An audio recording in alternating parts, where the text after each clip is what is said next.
নমস্কার বন্ধুরা, welcome to এসডিউনিক sports. বন্ধুরা, এই ভিডিওতে আমরা কথা বলবো কিছু ফুটবল আপডেট নিয়ে, যেখানে ট্রান্সফার আপডেট রয়েছে। ইস্টবেঙ্গলকে নিয়ে কিন্তু একটা বড় সুখবর বেরিয়ে আসছে, কিছু প্লেয়ারের সাইনিংয়ের খবর বেরিয়ে আসছে, সেগুলো নিয়েও আমরা আলোচনা করে নেব এই ভিডিওতে। তো এই ভিডিওটা শুরু থেকে শেষ পর্যন্ত দেখো, আর ভিডিও ভালো লাগলে সকলে একটা করে লাইক করে 500 লাইকের টার্গেট আমাদের পূর্ণ করে দিও। আর যারা চ্যানেলে প্রথমবারের জন্য এসেছো, মনে করে চ্যানেলটাকে সাবস্ক্রাইব করে তার পাশের বেল আইকনটাকে অন করে রেখো, তাহলে তোমাদের প্রিয় দলের খেলার সমস্ত আপডেট তোমরা এখানে পেয়ে যাবে। তো চলো আর দেরি না করে ভিডিও শুরু করা যাক। তো প্রথমেই যদি আমরা কথা বলি একটুখানি আমাদের জাতীয় দল নিয়ে, তোমাদের যেরকমটা জানিয়েছিলাম যে জাতীয় দলের খেলা রয়েছে, সেই খেলার টিকিটের ব্যাপারগুলো এখনও পর্যন্ত একটা ধোঁয়াশা রয়েছে যে কবে আমরা টিকিট রিডিম করতে পারবো, কোন সময় থেকে, সেগুলো হয়তো পরপর জানানো হবে। আজকে কিন্তু অফিসিয়ালি জানিয়ে দেওয়া হলো যে কোথায় আমরা এই ম্যাচটা দেখতে পাবো। তো সেক্ষেত্রে আমরা এটাকে ম্যাচটা সম্পূর্ণ টিভিতে তো দেখতে পাচ্ছি, সেক্ষেত্রে স্পোর্টস 18 চ্যানেল, এইচডি চ্যানেল এবং স্পোর্টস 18 অর্থাৎ স্পোর্টস 18-এর যে চ্যানেলগুলো রয়েছে শুধুমাত্র সেই চ্যানেলেই কিন্তু এই ইন্ডিয়া এবং কুয়েতের ম্যাচটা দেখানো হবে, যেটা কিন্তু 6ই জুন রয়েছে সন্ধ্যা 7টা থেকে ম্যাচ। আর ম্যাচের অফলাইন টিকিটের ব্যাপারে আজকে পর্যন্ত আমি যখন ভিডিও বানাচ্ছি তখনও কোনো রকম আপডেট পাইনি।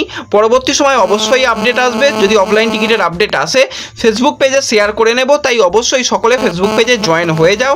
আর টিকিট রিডিমের ব্যাপারটাও তাই, আপডেট এসে গেলে কিন্তু তোমাদের সবার আগে জানিয়ে দেওয়ার চেষ্টা করব।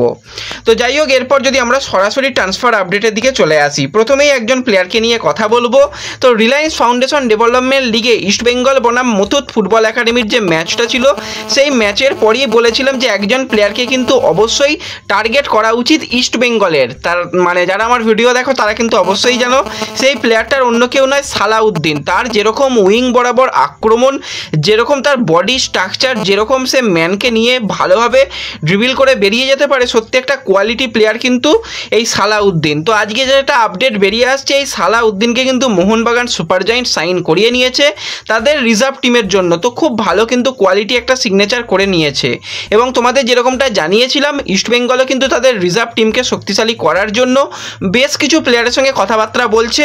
কিছু প্লেয়ারের সিগনেচারের ব্যাপার অনেকটাই এগিয়ে গেছে, কিন্তু যতক্ষণ না এখনকার দিনে যেরকম হচ্ছে যে এই হব বলেও হচ্ছে না, সেই জিনিসটা আমি যাচ্ছি না। যখন একদম পেপার পেনে সাইনিং হয়ে যাবে তখনই কিন্তু তোমাদের অফিসিয়ালি জানিয়ে দেবো। তার জন্য আরেকটু অপেক্ষা করো, 2 থেকে 3 জন প্লেয়ার কিন্তু ইস্টবেঙ্গলের রিজার্ভ টিমেও সাইন হতে চলেছে, যেরকমটা আপডেট বেরিয়ে আসছে। তো এরপরে যদি আমরা আরও একজন ভারতীয় প্লেয়ারকে নিয়ে কথা বলি, বেশ কিছুদিন ধরেই কিন্তু এই প্লেয়ারকে নিয়ে নানান রকমের জল্পনা চলছিল। তার পরবর্তী সময়ে জানা যায় যে হ্যাঁ, পরবর্তী বছরে সে মুম্বাই সিটি এফসিতে থাকছে না। সেটার অন্য কেউ নয়, 26 বছর বয়সী ভারতীয় ডিফেন্সিভ মিডফিল্ডার এই প্লেয়ার ভিনিত রায়। তো সত্যিই খুবই একটা কোয়ালিটি প্লেয়ার, কিন্তু সেইভাবে মুম্বাই সিটি এফসিতে গেম টাইম পায়নি। ওড়িশা এফসিতে যখন ছিল তখন ভালোই ফুটবল খেলতো, মুম্বাইতেও গত সিজন পর্যন্ত যেটুকু সুযোগ পেয়েছিল ভালোই ফুটবল খেলেছে। তো কোয়ালিটি প্লেয়ার রয়েছে, এবং প্লেয়ারটাকে কিন্তু আজকে অফিসিয়ালি মুম্বাই সিটি এফসি মানে তাকে ছেড়ে দিয়েছে, টাটা বাই বাই করে দিয়েছে। এবং বেশ কিছুদিন আগে যেরকমটা শোনা গিয়েছিল যে পাঞ্জাব এফসি কিন্তু তাকে নেবার ব্যাপারে রেসে অনেকটা এগিয়ে রয়েছে, তো সেরকমই আপডেট রয়েছে। এখনও পর্যন্ত সে কোনো ক্লাবে সাইন করেছে সেরকম কোনো আপডেট নেই।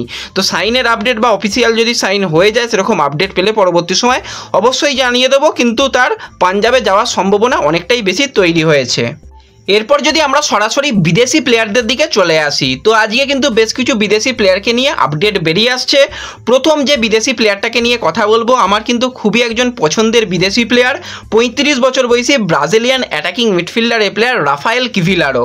তো রাফায়েল কিভিলারোকে যে ছেড়ে দিতে চলেছে তোমাদের 2-3 দিন ধরেই জানাচ্ছিলাম, তো তারই কিন্তু আজকে অফিসিয়াল কনফার্মেশন চেন্নাই এফসির তরফ থেকে এসে গেছে। তো এই ব্রাজিলিয়ান প্লেয়ারকে কিন্তু পরের আইএসএলে আমরা আদেও দেখতে পাবো কিনা তার তো কোনো ঠিক নেই, কারণ তার কাছে অন্য কোনো ক্লাবের এখনও অফার এসে পৌঁছেছে কিনা তার কোনো আপডেট নেই। তো আইএসএলে কিন্তু দীর্ঘদিন সে ফুটবল খেলেছে, চেন্নাই এফসি জার্সি গায়ে টোটাল 54টা ম্যাচ খেলার অভিজ্ঞতা রয়েছে, সেখানে 14টা গোল 16টা অ্যাসিস্ট করেছে। তো খুবই একজন কোয়ালিটিফুল প্লেয়ার ছিল, কিন্তু তার বয়স এবং ইনজুরি বারবারই হচ্ছে, সেই কারণে কিন্তু রাফায়েল কিভিলারোকে বিদায় জানিয়ে দিল চেন্নাই এফসি। তো এরপরে যদি আমরা সরাসরি চলে আসি, আইএসএলের অন্যতম পরিচিত একজন বিদেশি প্লেয়ার এবং গোল মেশিন বলা যায়, সেটার অন্য কেউ নয়, 36 বছর বয়সী ফিজির সেন্টার ফরওয়ার্ডে প্লেয়ার রয় কৃষ্ণা। তো রয় কৃষ্ণাকে নিয়ে অনেক রকমই জল্পনা চলছিল। প্রথম দিকে রয় কৃষ্ণা সে নিজে আইএসএলের ইন্টারভিউতে জানিয়েছিল যে সে পরবর্তী সময় এ লিগে ফিরে যেতে চায়, তার বাড়ির কাছাকাছি, তার পরিবারের কাছাকাছি সে থাকতে চায়।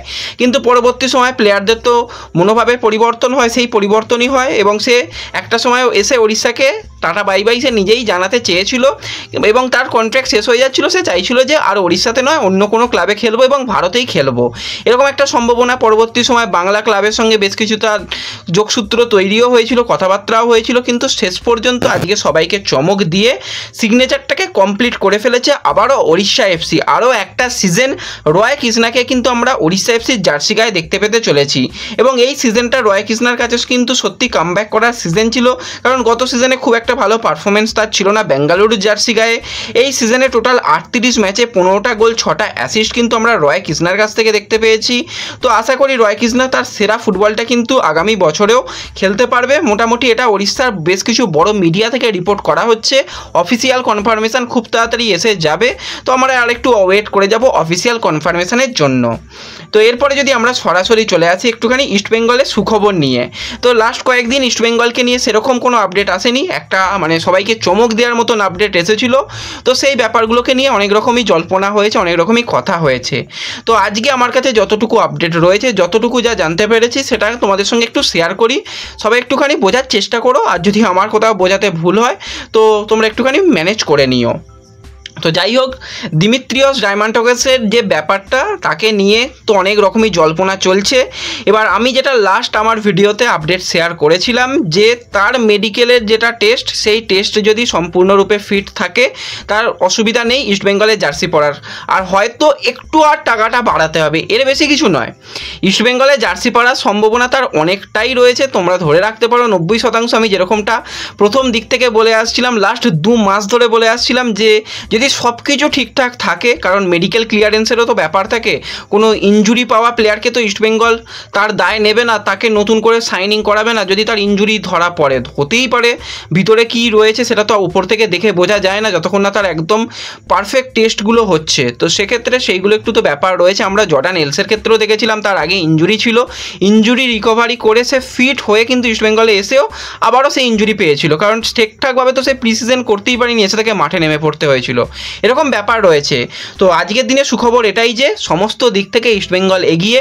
হ্যাঁ, একটা সময় মুম্বাই একটুখানি রিভাইজ অফার ভালো দিয়েছিল, কিন্তু যেটা বলেছিলাম অপেক্ষা করো, ইস্টবেঙ্গল ওই কয়েকটা টাকার জন্য পিছিয়ে আসবে না। যেটুকু আমার কাছে আপডেট রয়েছে, কোনো বড় মিডিয়ার নাম নিচ্ছি না কারণ তাদেরও রিপোর্ট ভুল হয়। এখন তোমরা অনেকে হয়তো মার্কাসকে বিশ্বাস করছো, 2 দিন আগেই মার্কাসের কথা বিশ্বাস করতে পারতো না কোনো ইস্টবেঙ্গল সমর্থকরা। IFTWCর কথা অনেকে হয়তো বিশ্বাস এখন করতে পারছো না, কারণ IFTWCও কিন্তু সবার আগেই কিন্তু নিউজটা ব্রেক করেছিল মাধি দালালের, সেটা কিন্তু তখন মার্কাস একটু হোল্ডে রেখেছিল, কিন্তু পরবর্তী সময় মাধি দালাল যে সাইন হয়ে গেছে সেটা কিন্তু সঠিক। তো যাই হোক, আমরা আশা করি যদি ডিমি সমস্ত দিক থেকে ফিট থাকে তাহলে কিন্তু তার লাল হলুদের জার্সি গায়ে খেলার সম্ভাবনা অনেকটাই বেশি। যেরকমটা তোমাদের বলেছিলাম, ডিম্মি ডিম্মি ডিম্মি আজা আজা আজা, এটা কিন্তু যুব ভারতীদের লাল হলুদ সমর্থকদের গাওয়ার সম্ভাবনা অনেক অংশই বেশি আজকের দিনে দাঁড়িয়ে। তবুও আমরা অপেক্ষা করব, সময় কথা বলে, সেই সময়ের জন্য আমরা অপেক্ষা করব। আশা করি সবাই খুশি হবে পরবর্তী সময়, এটুকু তোমাদের বলতে পারি। আর যদি ভিডিও ভালো লাগে, আপডেটগুলো ভালো লাগে, অবশ্যই লাইক করে দিও, আর ভিডিও একটু প্রচুর লোকের সঙ্গে শেয়ার করে দিও। তো দেখা হচ্ছে পরবর্তী ভিডিওতে, ধন্যবাদ।